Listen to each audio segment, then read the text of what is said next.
It's June the 23rd, 2020. Man, this year is going fast, and it's good to see our students are finally having an opportunity to show those 4 years worth of diligence and good hard work. We're celebrating every day, one, that we have our lives, and two, that many of our students have their futures in front of them. And that's what graduation is about. It's not only about the past, but how this Board of Education and our superintendent and the entire community is celebrating the future of these very young and positive folks. Having said that, we got to get to the business of the students who are still here and who are going to be with us for the next 2, 3, 4 years. And that begins with us conducting a business meeting like we are doing today. We begin every business meeting by looking at what's called an agenda. This is for those folks who don't tune in too much to our meetings. What I sometimes try to do is make sure that we have an agreement about the agenda. And so my colleagues have in front of them, due to the diligence and good hard work of our staff, a pre-printed agenda. It looks like this for some of us old school people, but it is also available, I think, on the web.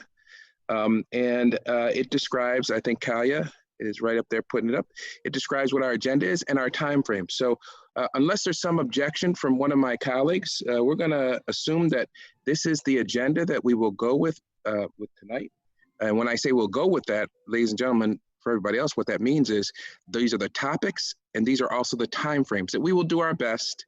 It won't be perfect, but this represents our best effort to take care of the people's business and do it in a timely and productive way. And so unless there's some objection, I'm assuming that my colleagues agree with this agenda and we will all do our best to stick to those timeframes. All right, so that is our agenda because I didn't hear any objections. As always, let me make sure I put on my participant screen so I can make sure that I see my colleagues are raising their hands. But as always, in all of our meetings, these are conducted consistent with our standards of conduct that are clearly articulated in policy number 2160. That policy talks about how we all behave in this district, employees, students, but there's a specific part of the agenda that relates of the policy 2160 that relates to Board of Education members. My colleagues know it well because we wrote it. Actually, this rendition of the board, we have the responsibility and the wisdom to figure out, we had to have standards of conduct for ourselves. And it's located in what's called in the appendix A of 2160. And just so the folks know, I'm not gonna get into it now, but that's how we figure we ought to conduct our business as members of the Board of Education. So, and my colleagues know the details of that. So without further ado, I'm gonna call this meeting to order. Actually, I already have. I've been told by our staff that there are no speakers today and no written submissions. Is that right, Madam Clerk? That is correct, President White. And I would point out on behalf of the board, we do encourage people to call us up, to send us submissions. There's lots to talk about, a lot of good news, but lots of areas of improvement. And you can do that directly by sending a comment to Board of Education at rcsdk12.org. If you want to submit a written statement to any board meeting, you would have to leave your name, your affiliation with your student, parent, community member, or staff member, your telephone number, and the specific topic that you wish to address with the Board of Education. It is that simple, folks. In this new day and age, you can reach out to us very directly through the World Wide Web. And if you're not inclined to make any comments, the Board of Education welcomes your viewing of these broadcasts. We've arranged through our great communication staff to have this stuff available in a number of different venues. You can see it on our Facebook page, YouTube page, and the district's website, again, at www.rcsdk12.org/RCSDTB. That's appropriate. All right, so I got all that very important stuff out of the way. And our next item on the agenda is special topics, and we only have one. I am told by our staff and by our superintendent that we have one resolution before the board today, and that is resolution 1028. Now, if folks indulge me, we're right on time here. Actually, we're ahead of schedule. It's important that folks know what we're doing. For those who haven't tuned in before, resolutions are how the board gets its business done. No single board member can do anything on their own. No single board member can tell the superintendent what to do. We have to act as a collective. We do that by resolutions. Most of our resolutions come by the superintendent's office. He or she figures out what is needed, books, students, staff, and they have to put it in writing. And we as a board, at least 4 of us, have to approve it. So here we go. I need a motion to discuss resolution 1028. Motion. Thank you, Commissioner Malloy. And I think I heard a second from Commissioner Adams. Yeah. Any questions? Thank you, Commissioner Adams. Any questions or comments regarding resolution 1028? Madam Superintendent, doesn't look like there are any questions for you. You good with that? I think Commissioner LeBron does. Oh, thank you. Thank you. Yeah, I just raised my hand. Thank you, Dr. Yep. Myers. Commissioner LeBron? So I'm not going to be voting yes on these, but I just want to put it on the record that it's nothing personal to the people who are on there.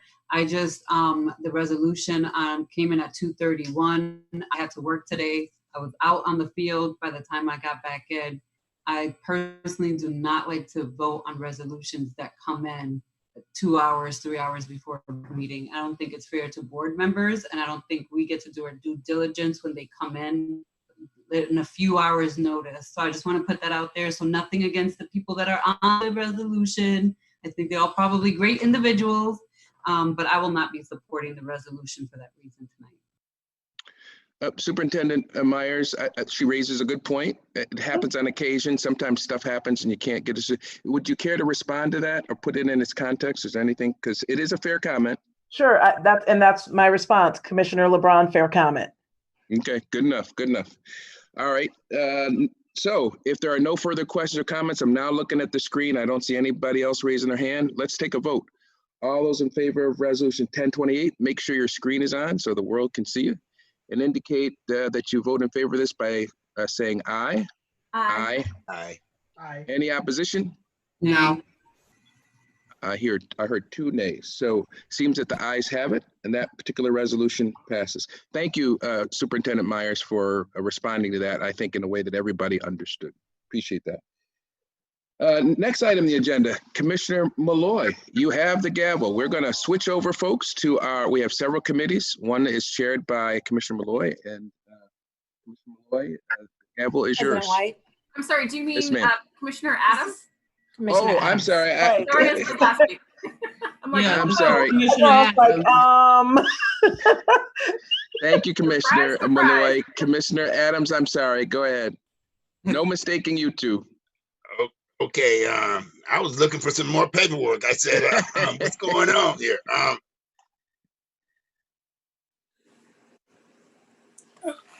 You're muted.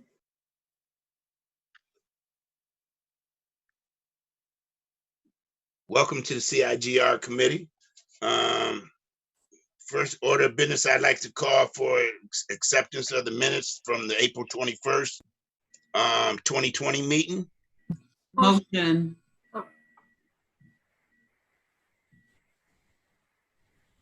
So I'm motioning them. I think Commissioner Malloy was seconding them. yes. Okay. All right. So I got that, Commissioner Adams. And what? I got it. Okay, thank you. So I wanted to give an update on, let me get a Commissioner vote. Adams, Let me get a vote. thank you. Let me get a vote on that. Whoever accepts the minutes, say aye. Aye. aye. Aye. Whoever doesn't accept the minutes, let me hear you. All right. So with that having been said, I want to give the update on the parent rep recruitment efforts. The application period is still open for people interested in becoming a parent rep to one of the committees. We got about 5 applications right now. It's definitely not enough. There's no such thing as too much. It's been updated on the website for you to fill it out. The process is still open all the way through the summer. But the earlier you apply, the better chances are for you to be on one of these committees. And we really need you there because parent representation is truly truly needed. It's important. We generally meet monthly. There's 5 committees. There's the Finance Committee, Policy, CIGR, HR, Governance. The Audit Committee meets quarterly. And the Governance Committee does not have a parent rep. It will not have a parent rep. There will be no child care, unfortunately for you. We weren't able to work that out. It's unpaid, it's voluntary. And that's pretty much it. I just hope that people are willing to participate. That's what we need. That's what we need from parents. We need y'all to step up. And with that,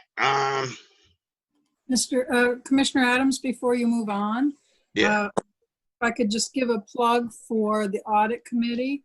The audit committee representative does not need to be a parent. It's a community member, according to legislation that enabled it.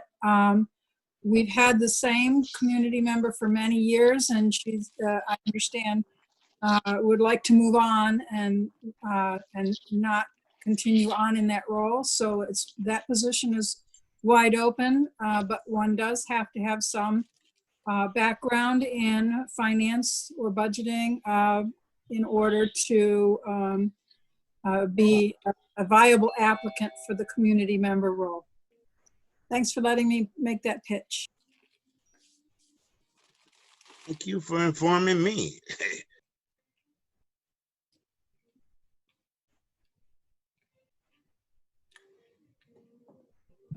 Commissioner Adams, you're muted, but I have a question too, but you're muted. LeBron? Yeah, it's one of the days. I know, it's one of those weeks already so far. I just had actually a follow-up question for Commissioner Powell, because I did, there is a community member who lives in the city who's a retired teacher who was hoping to apply to one of these seats, but then realized it's only for parents. And if that's something that they can apply for through the audit to join that committee versus the other committees. They certainly can fill out an application. It does require some financial background.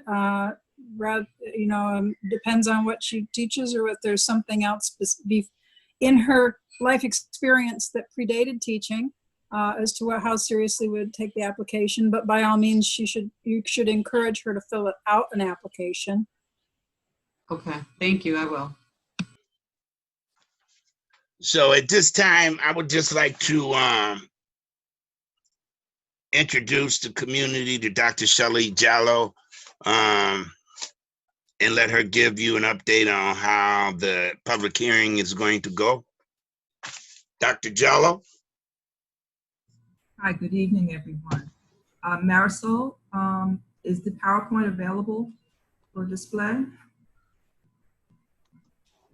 It's on, Dr. Jallow. Thank you. I want to thank Ms. Lopez and her staff, or her colleagues or peers, for putting this presentation together to help walk you through some expectations regarding the state monitor for Rochester City School District. Next, please. So we have scheduled a few public hearings. By legislation, we are going to have 3 public hearings. One this Thursday on the 25th, the next one on the 8th of July, and the third and final on the 22nd of July. As you can see from the slide, the one this week will be on governance and interventions. And that's basically an overview of the legislation that brings the state monitor to Rochester City School District. On July 8th, we will be having a public hearing to hear from the public about academic performance of the district. And then the 22nd, we will be looking for information from the public as it regards the fiscal performance of the district. All hearings will take place at 6:30. and public participation is truly, truly welcomed. It is very important that as we look at the academic performance and fiscal performance of this district, that we have input from the voices within the district and throughout the district and beyond. So hopefully people have strong ideas that will help move this district forward academically and fiscally.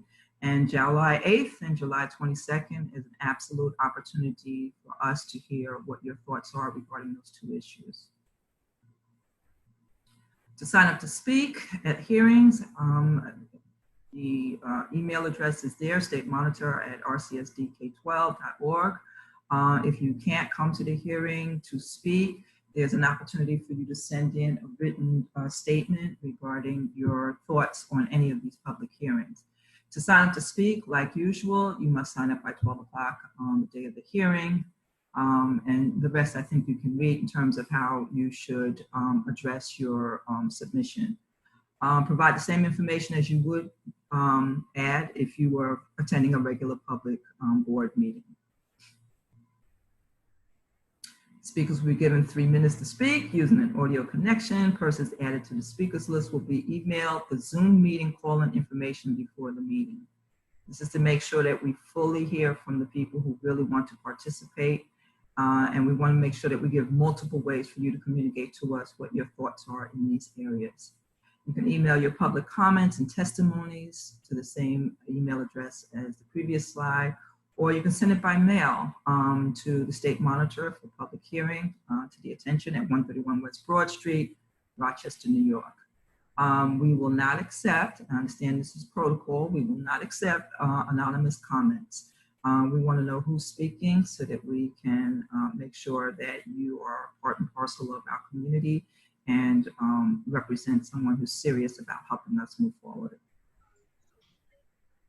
To view the hearings, if you want to view the hearings, you're not unable to attend, there's a live stream of the meetings at the web address that is included on this slide. Is that it? Is there another slide? Dr. Jallo. Okay, so that's it. If you have any questions, really encourage you to participate in all 3 of the hearings. Once again, the first one is really about the legislation that creates the State Monitor. The second one will be about us listening to public comment about what you'd like to see as it relates to academics in the district. And the third and final will be public hearing on the fiscal status and what you would like to see the district consider as we make plans for the fiscal future of the district. Dr. Jallo, if I can make one clarification, please. The public hearings begin at 5 and end at 6:30. Unfortunately, there was an error with the time. So come earlier, come early, 5 o'clock. Thank you. Oh, any questions? Yes. Trying to see the hand. Yeah, I have a question. Okay. Okay, Commissioner Adams? Yes, it is, Commissioner Elliott. Dr. Jallo, so once this data is collected, what will the data be used for? Well, one of the things that are a requirement of the State Monitor is to work with the district and work with the board to create an academic plan by November 1st and to create a fiscal plan by November 1st. Any one of us could write our own plans, but the best plan is the plan that's inclusive of input from administration, from teachers, from parents, from students, and from the community. So the idea is to make sure that a plan is reflective of those ideas where possible and where appropriate.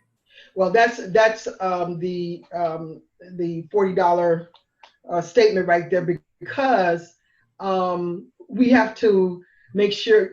I think the community and parents tend to get the short end of the stick with these kinds of information gathering, because they do share their perspective, but because of state regulations, our own regulations, what parents in the community want does not always get included in a part of the structure and the the policy making that they would like to see. And so I think it's going to be important that we let them know what and I don't know how we do that, but in some kind of way, we've got to let them know what our limitations are and to speak within those limitations. So, because since I've been here, we've always had, and parents have come out, but I think also parents have gotten frustrated and discouraged because what they tend to offer does not become a part of our plan.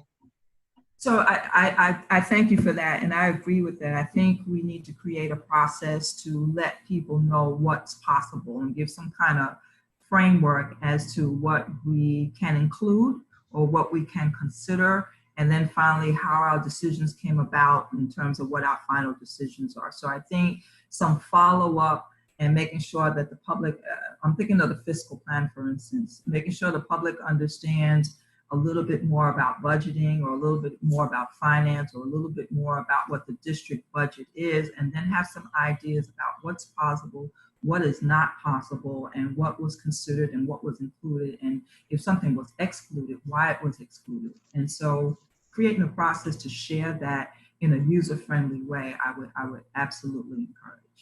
And it's true for academics, because people have great ideas about what they think their children should be learning and how they should learn it, but we also have some constraints around what the state expects and what certain tests expect. So I think it's important for us to close the loop and circle back about what's possible and why we made the decisions that we made after we heard from our constituents. And that's important to do because I think that there becomes a disconnect because we don't give our community and families the reasons as to why we're limited in the decisions that we make. But I do know that we have, and these are my words, forced people to go to charter schools. And now there is a push. I did an article in City Newspaper about this a few years ago. There's this whole notion around African-American homeschooling because, families are understanding that their Black children are not being educated the way that they would want them to be educated, nor talk to them about their own history in a deep way.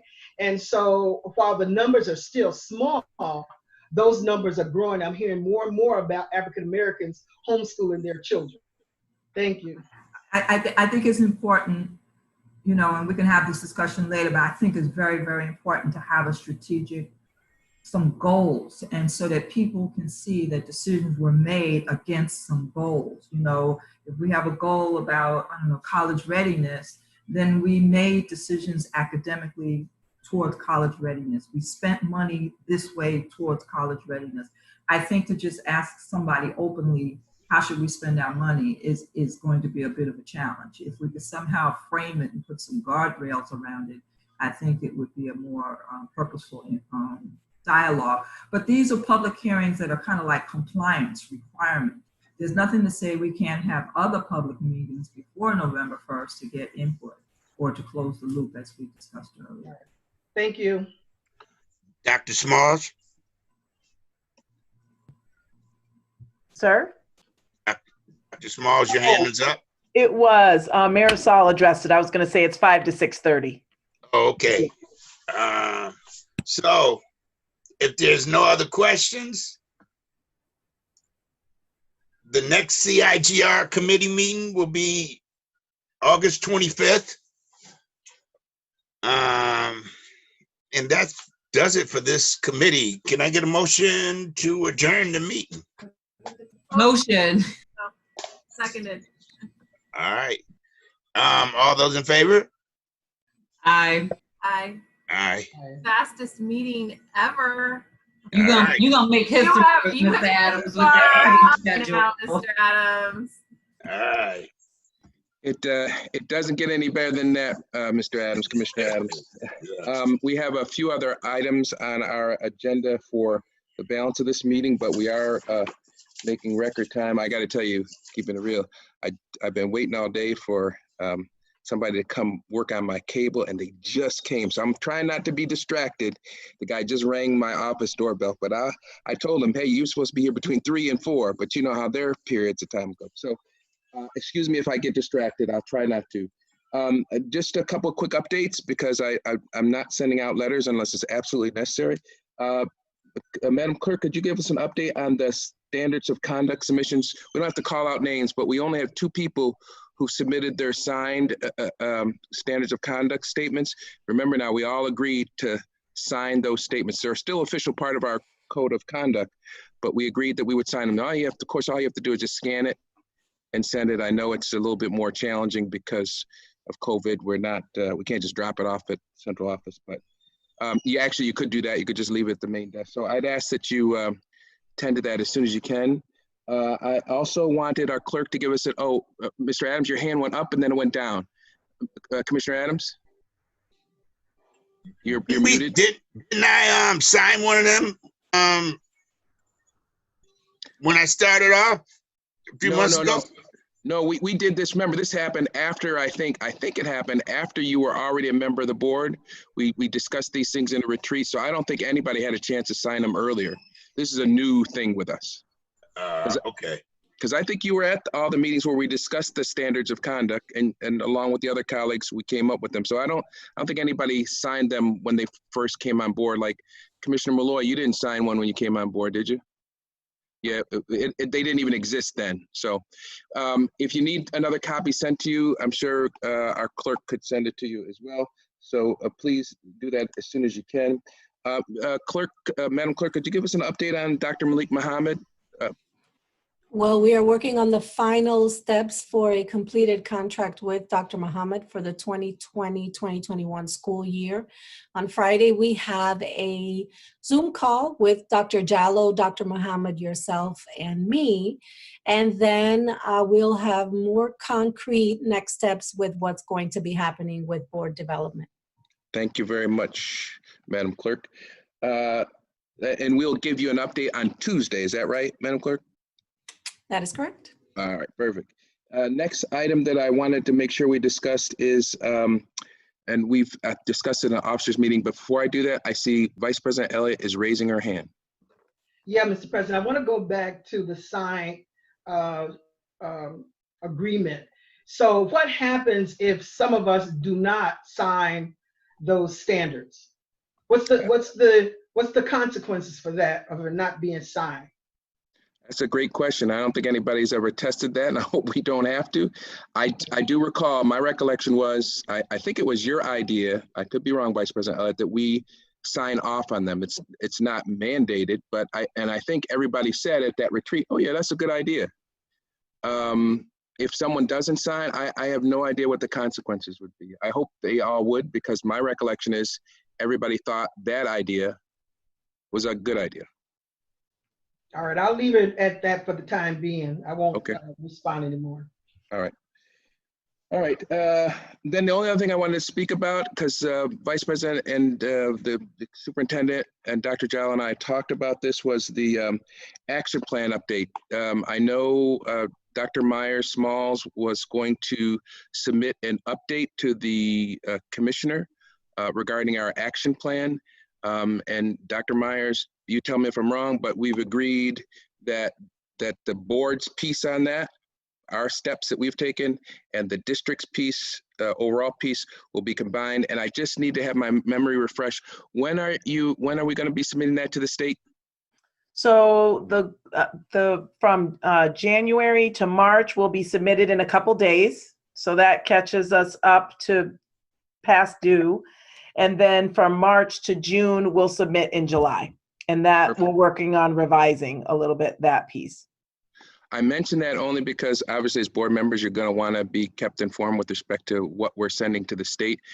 Dr. Myers and her staff will send us copies of that. Our stuff will be vetted by Kalia, who's always done a great job.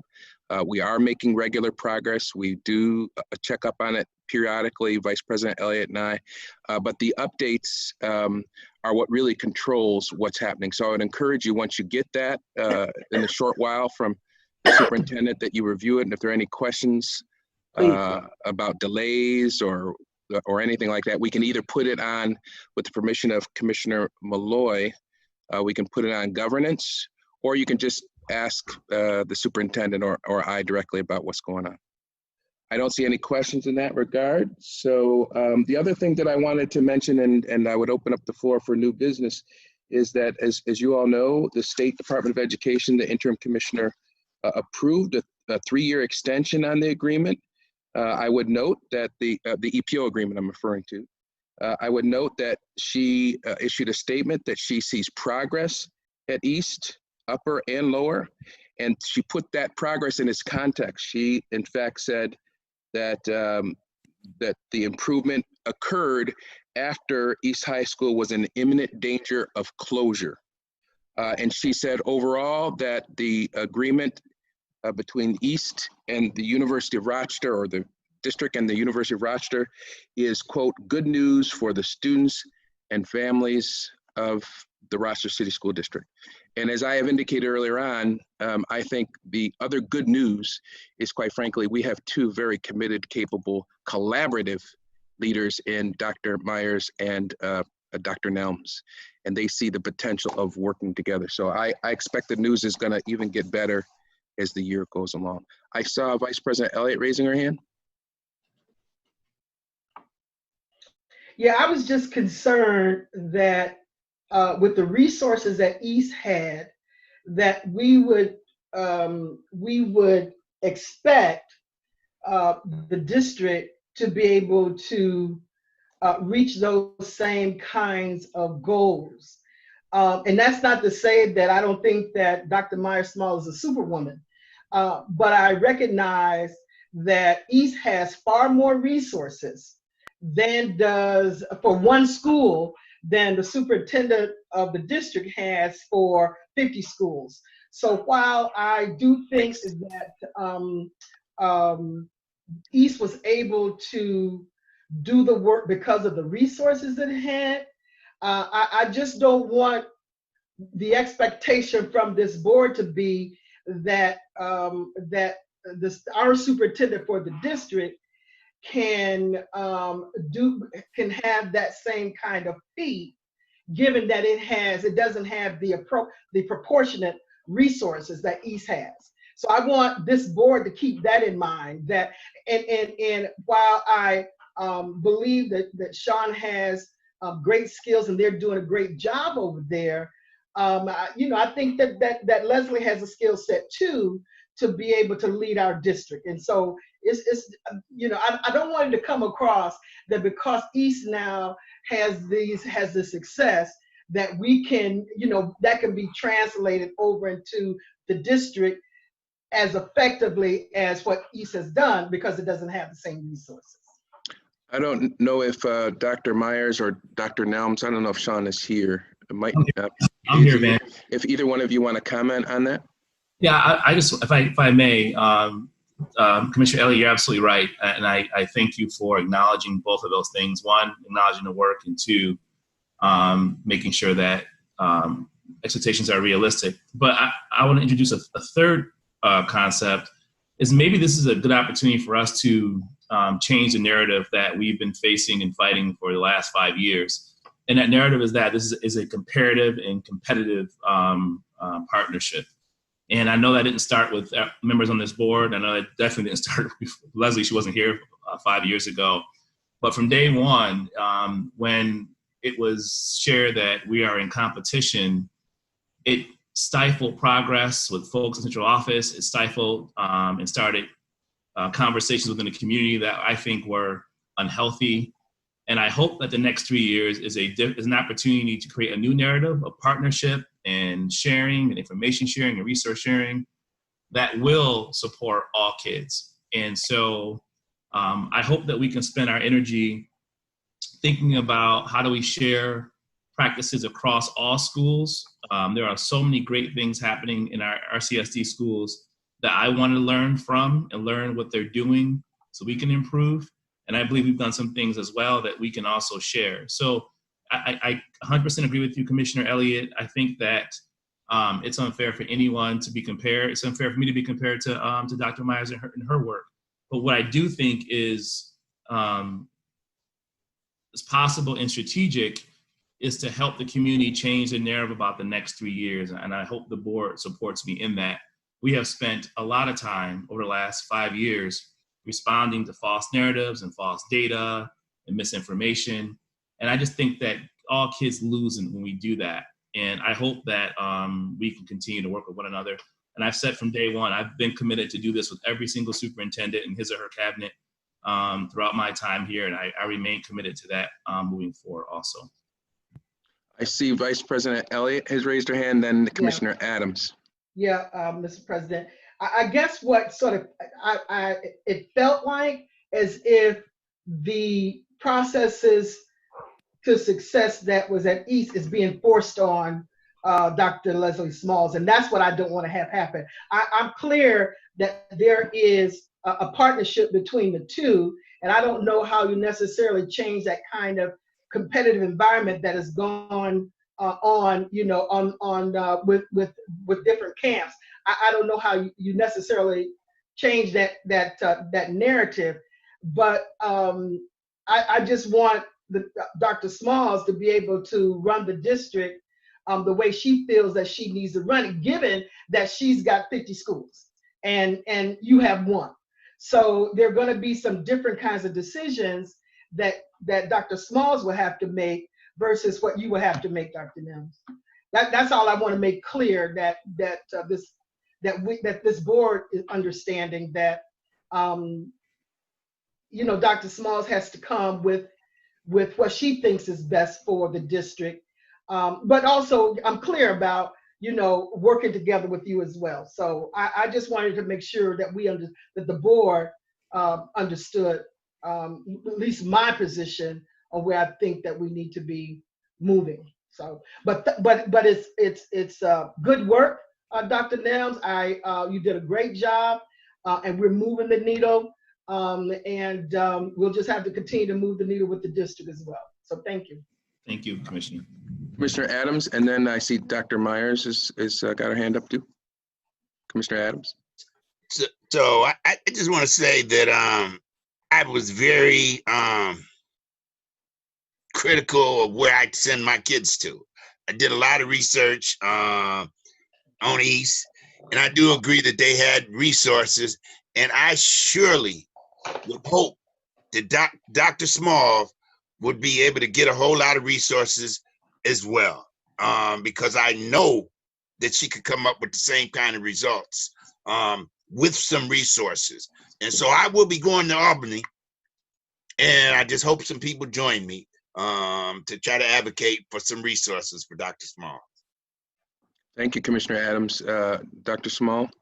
Sure, I just wanted to add, just along that spirit of collaboration and the way that we interact between the district and East is, you know, one of the things we did talk about with the commissioner is that both East, Lower, and Upper are in receivership, right? So that means they're amongst the lowest performing. And so we need to do a better job, because this has not happened before. And this goes a little bit to what Vice President Elliott mentioned, of just having conversations about that. So when the state came for a visit, they would come to look at all 14 of our schools, 2 of which are East, but no one from Rochester City School District was involved in the conversations with East.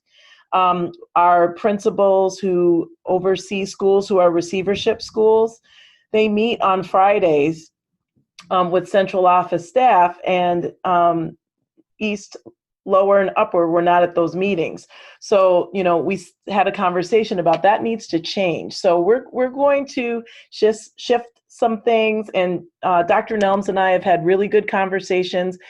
Correct me if I'm wrong, we probably speak 2 to 3 times a week minimally about issues to make sure that we are calibrated, right, and that we're on the same page. So we will move forward, and where I can use some of the resources, I'm certainly very open to that, you know, starting looking at the curriculum or other processes, and the same thing with us. So I expect it to be a mutually respectful and symbiotic relationship, and looking forward to forging ahead in the 2021 school year. I just want to clarify one thing, Van, just because I know we have an active audience. I just want to be clear that the meetings that were taking place over the last 5 years, we were not invited to.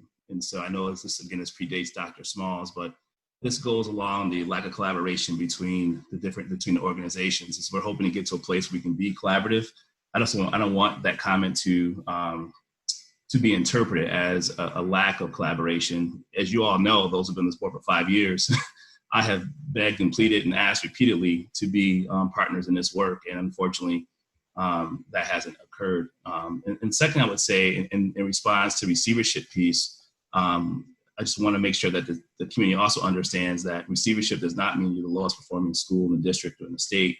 It means that when you originally cited, you were the lowest performing school in the state, and then there's progress towards getting off of that. So our graduation rate, as you all know, went from the low 30s to 70% last year, which is why we're continuing to move off the receivership level. At the lower school, we've also shared the data repeatedly that without a feeder pattern, which we hope to continue to support, it's really hard for all of our schools throughout the district. I think placement is an issue that we've talked about for years here, that it's really hard to support students in math and literacy when they come with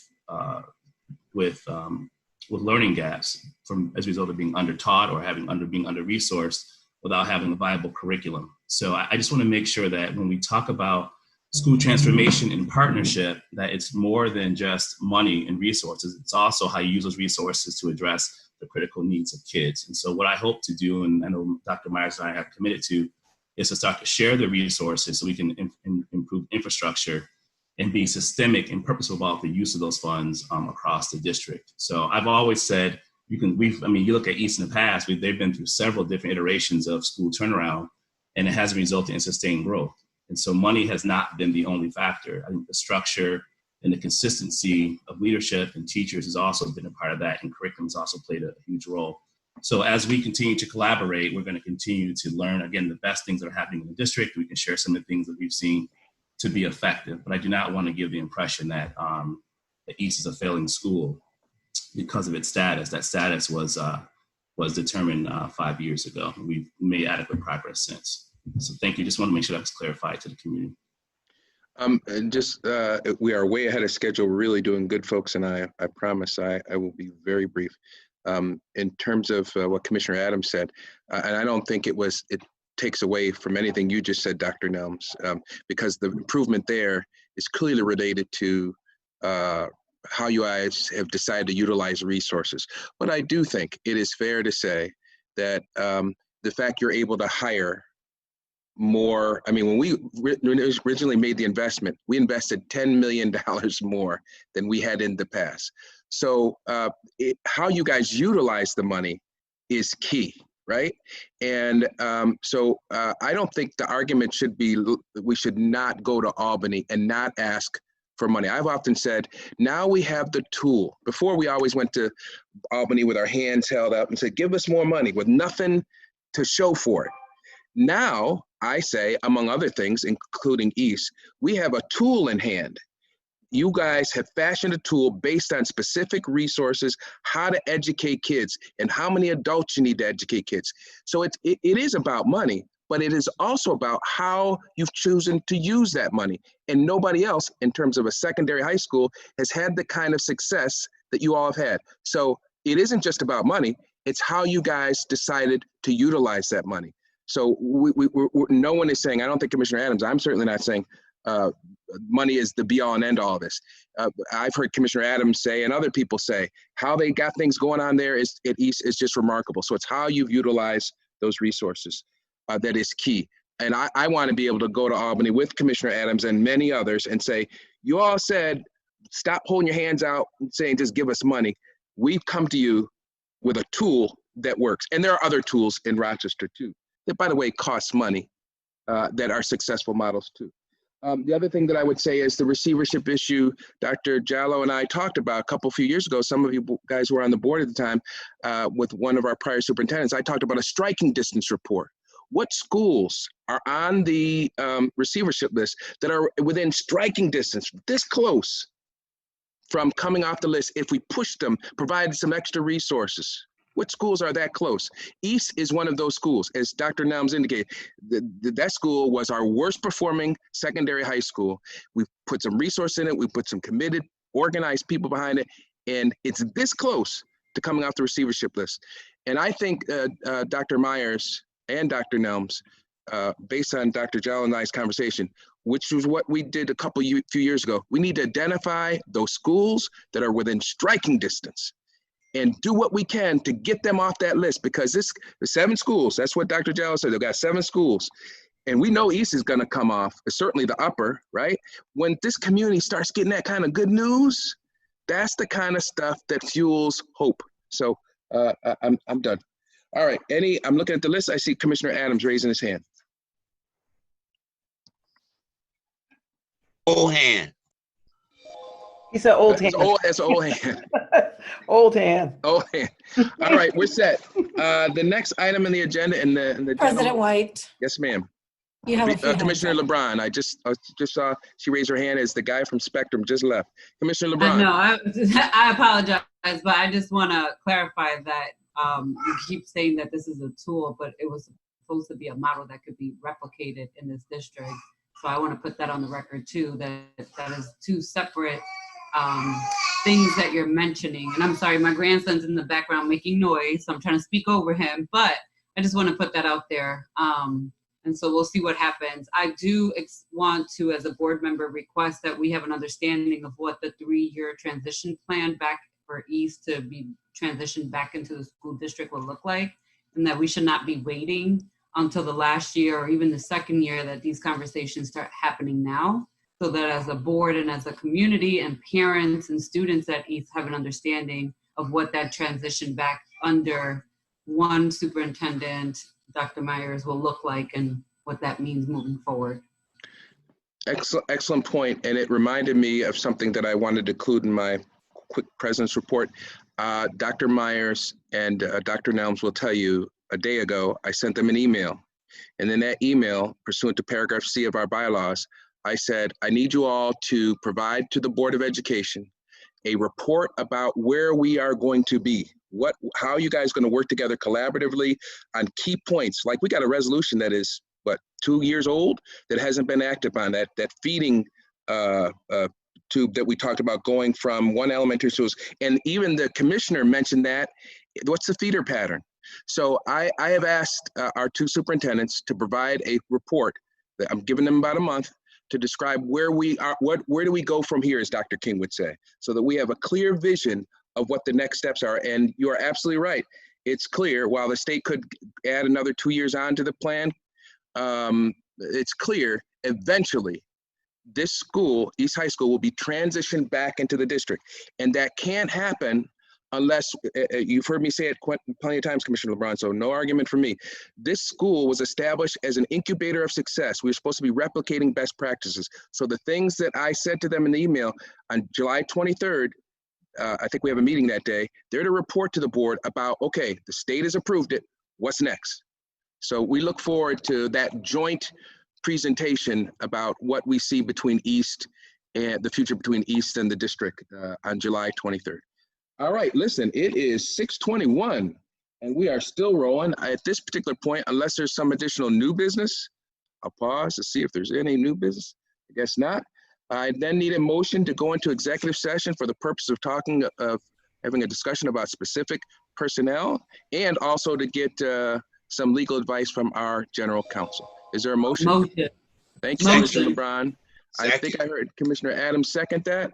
All those in favor of that motion indicate so by saying aye. Aye. Aye. Now, ladies and gentlemen, I can never tell you how long we will be in executive session, but we will, actually, we will not be coming out of executive session to vote because we voted on that.